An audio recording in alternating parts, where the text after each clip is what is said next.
the growing movement for school choice, including homeschooling.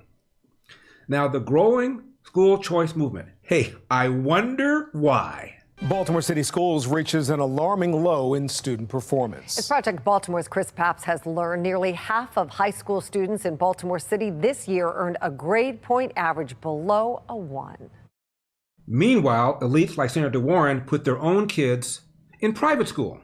We don't have the same choice that you make for your kids, because I read that your children went to private school. No, my children went to public school. But we even if it was public school, it probably was the best public school. I can't pack up and say I'm leaving Hyde Park and going to Germantown. That's our suburban area, because I can't afford it. My daughter can't afford it. I understand. So we want to make what we got great, whether it's charter or traditional.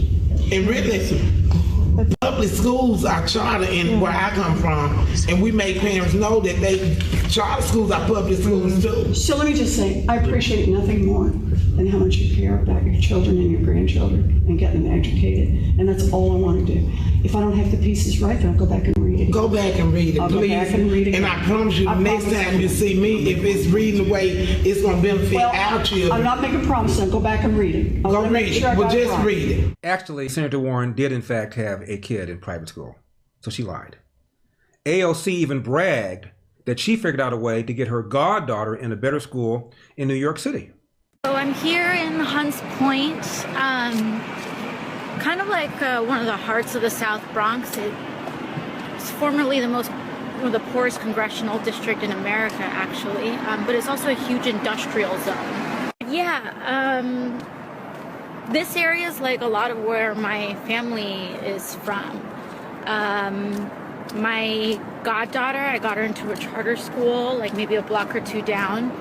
And there's a lot of art. Yeah, there's a lot of art here. There's a lot of beauty here. She opposes school choice, but I got my goddaughter in a charter school not too far from here. Meanwhile, Iowa Governor Kim Reynolds, Oklahoma Governor Kevin Stitt, and Virginia Governor Glenn Youngkin support education savings accounts, or ESAs, programs so the money can follow the child rather than the other way around. And homeschooling is booming. You guys want to feed some animals? It may look like a simple summer outing, but these kids are at Terhune Orchards in New Jersey for a full day of school. Here, they'll learn about animals, produce, farm operations, and flowers. Good job, Maxwell. What was the best part of today? Feeding the animals. Feeding the animals. These kids are part of the Melanin Village, a collective of Black families that homeschool. Parents work to make learning engaging and warm for their kids after years of feeling let down by public schools. Before the pandemic, only 3% of Black students were homeschooled. By 2021, it shot up to 16%. Now be sure and hit that like button and hit that subscribe button. You know you like the show. You know you want to subscribe. So please, don't diss us. And scroll down and you'll see the little thing where you can sign up to get on our mailing list. And you want to do that because every now and then, for reasons that escape me, YouTube apparently has issues with our videos. So if you don't want to miss any videos, get on our mailing list. And you see that big round donate button? Hit that, throw a little something in the tip jar to keep the show rocking and rolling. Remember, LarryWithEpoch.com, LarryWithEpoch.com, EPOCH, LarryWithEpoch.com. Boy, do we have a great show for you today. But first, I know you guys are liking these giveaways. And this time, it's going to be the best one yet. Are you ready? For this giveaway, I want to invite one of you to join me for dinner at one of my favorite restaurants. That's right, you heard me right. Fine dining with the great Eldersky. We can talk about anything you want, and I'll answer all your questions, well, mostly all your questions. It'll be a great time for sure. So hurry up and go to winlarry.com to sign up. I'll be announcing the winner live on February 22nd, so make sure to stay tuned. Joining me to discuss this is Lee Borton, founder and chief visionary officer of Classical Conversations, which supports classical Christian homeschoolers in all 50 states and in 30 foreign countries. Lee, thank you very much for coming on. I appreciate it. Lee, a lot of parents got an education when they were able to watch, because of COVID, their kids getting substandard education, and they were shocked. Yeah, absolutely. And so, for me, it's been no surprise. My children are almost 40 and they were always homeschooled. I went through the same public school system. And back when I went through it, it wasn't something I would do to a child. So my husband and I agreed that we would homeschool our children. And so, I mean, I'm just really happy that COVID, oh, happy monster, revealed so much that was going on. Lee, according to the National Report Card, 85% of Black 8th graders, 85% are neither math nor reading grade proficient. Are you kidding me? And nearly half of them don't even meet basic reading standards. Why isn't there some sort of march on Washington? Well, I mean, I could think, of a lot of different reasons, but with shekels come shackles, and it feels free to people, and so there's less responsibility and accountability on the parents when you go to public school. So why pay attention? One time, I had a public school teacher ask me why she couldn't get their parents out to the PTA meetings the way homeschooling parents flock to conferences and events for their children. And I said to her, "Well, what school system did those parents go through? How did they get trained to not pay attention? So let's not repeat that. Let's fight and change the whole culture." So none of it's a surprise to me. And a place where I probably differ with some of the stories that you just shared and other Republicans and conservatives is I think the primary problem is funding. And no matter what you do when the government hands out money, you create more Marxists. So it's no surprise that everyone's complaining about Marxism now, but for 5 generations or more, Christian capital has been eroded, and public school Marxism has been the #1 enculturator of our country, and now we're finally seeing the results of it. And so it's just really, I'm so happy to see that family at that farm. Everyone thinks like homeschooling is this thing you do by yourself and you have to have a lot of money. No. Some of us can do it that way. Some of us stick our kids in front of computers. I would never do that and call it homeschooling. But the majority of families do what you just showed in that clip.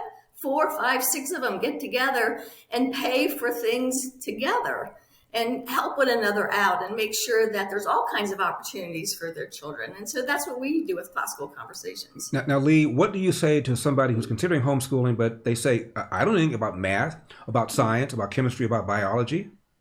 Yeah, all you need to know is 1 minute sooner than your child. So, right, I didn't know everything that I needed to know, but and that's embarrassing because I'm highly schooled. I was not highly educated. Right. And so I always had to be a step ahead of my children. But you know what? I had a bunch of them. And by the time the 4th one graduated, I was pretty darn smart. And so what a joy to have recovered my education. So parents are really missing out by not having that opportunity to not just go to school again, but to be teachers, because someone who teaches has to really know what's going on. And what I love about homeschooling is the hundreds of thousands of grandparents who are done with 20, 30, 40 years of homeschooling. They are getting involved in politics and business and leadership, and they are going to help change the world because they were educated twice. Lee, is it me, or have I noticed a trend when I watch these spelling bee contests that many of the winners have been homeschooled? I haven't paid attention to the spelling bee in a while because I think of COVID, it kind of nixed that. But yes, Before that, we were always rooting for those various competitions. It just, when you school at home, you've got somebody who cares, very strongly about what you're doing. And that's partly why it's effective. But the other reason why it's effective is because your child has time to be a child, time to get into trouble, time to explore, time to sit in your lap, time to read, time to, be mad about math problems. And they're able to actually do it in a more human way. I mean, we had 4 sons, my husband, Robert, and I, and sometimes they would cry and sometimes they'd hug me and high five. And I always would think, if you had to sit in a chair with your peers, you would not appreciate life the way you do now. So we kind of drum curiosity and excitement out of the kids. Schooling, it's natural. It's how God designed everything to be done is through the family. We're the building block of society, and everything that's being done educationally through our civil government schools is aligned to destroy the family, and we're all fighting back. Lee, it's also safe. No bullies. Well, sometimes they're brothers. Even one time I remember one boy was crying at the other one, and I looked at him and said, "Take him out in the driveway and beat him up. I'm pretty tired of them too." Right? So it's real life is what we offer them. And of course, they didn't go do that. Right. But the one thing they always knew is they got out of line. their dad would have something to say about it. Right. So that discipline helped. Finally, Lee, I saw a report from, I think it was the Fordham Institute several years ago. They asked public school teachers where they sent their own school-age kids. Nationwide, roughly 10% of families have their kids in private school. Around 6% of black families do. 49%, Lee, of Philadelphia public school teachers with school-age kids have their own kids in private schools. So the teachers who know the school the best aren't putting their own kids in it. What does that tell you? Yeah, that tells me they love their children. And what I would suggest they do is go get different jobs and start their own schools and help more children do better. Get them out of the public school by offering private options that you pay for yourself. To know more about your organization, where can people go? Classicalconversations.com. Lee Borton, thank you very much for the time. I appreciate it. You're so welcome. Thank you for having me, Larry. My pleasure. God bless. I'm Larry Elder. This has been the Larry Elder Show for Epic Times. We've got a country to save. See you next time.